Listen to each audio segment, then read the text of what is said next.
think people often think of virtues as about the self. And am I happy and fulfilled? But that self starts to look kind of empty if it is not stretching outwards. You really do need to train for virtue. It requires habits, it requires a community, it requires a lot of work, but just because something's difficult doesn't mean you shouldn't try. And if we look around at society, now potentially more than ever, we need people to be compassionate and just and kind. We're not ever going to really attain perfect virtue. Instead, we're moving farther along this trajectory toward being a better person. I'm Sarah Schnitker. I'm a professor of psychology and neuroscience at Baylor University, studying how people build virtue.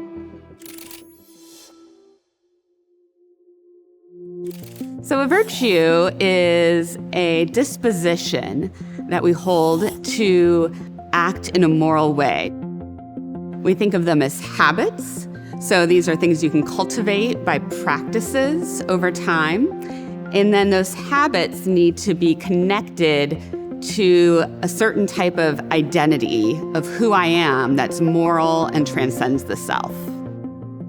When we think about virtues, we talk about doing the right thing. And that's a really tricky question to define. What is the right thing? These are conflicts that philosophers have had for millennia.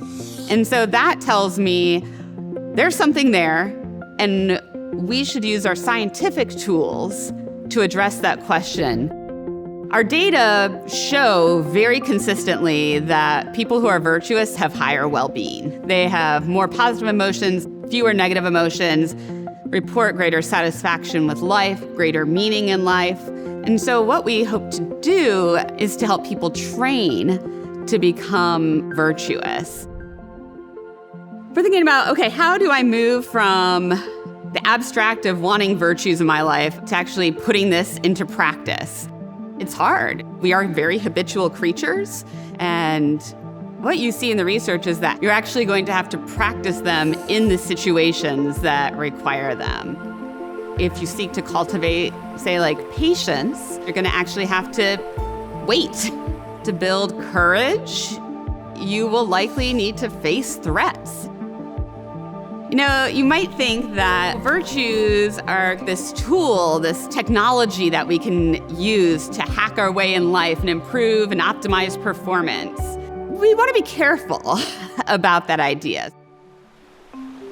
All of the self-help movement talks about the 3 easy steps to instantly change who you are and wants to sell a product to change your virtue, which is honestly completely wrong about how virtues actually form. If I'm doing the virtue for my own happiness or for my own performance, I lose the moral component. And we find that people actually struggle more to practice that virtue when it's just about the self versus the community and the relationality that's necessary for virtue development.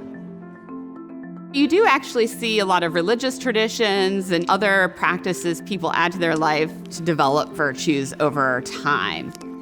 So for example, with fasting, many people engage intermittent fasting for health and fitness reasons. We know it has benefits, but it seems that the practice of fasting might differ when it's practiced for those health and fitness benefits than if it's engaged as a spiritual practice. For example, Ramadan, from sunrise to sunset, there is no food or drink. That is a difficult, adverse experience to have to go for a day without eating or drinking. And we have data that when fasting is practiced within this sacred frame, not only do people grow in their virtues during the period of that fast, they also sustain increases in self-control and patience even a month after the fasting period is over. And so it leads to virtue growth and not just the health and fitness benefits. What we do see is that as it becomes habituated and well practiced, it starts to feel less effortful. You just want to do the right thing. You automatically do the right thing, and it's your second nature to just be virtuous. Humans survive not because we're the biggest or most powerful, We survive as a species because we are hypersocial. And so virtues that support that social function do tend to show up across cultures. Generosity, compassion, kindness. We're all born with capacities for goodness and also for great evil. And sometimes you do see people have narratives around embodying vice, that I'm going to be the richest person and I'm going to walk all over other people to get what's best for me. But we create our own social context. When I'm in a group, I actually change what that group is. If I start acting virtuously, it's really powerful. People will start to become more virtuous in response. It will influence the group and raise everyone up. It's not self-improvement, it's about benefiting others. We need to move that focus away from just my own self-improvement and toward how am I contributing and how am I related to others in communities for the greater good.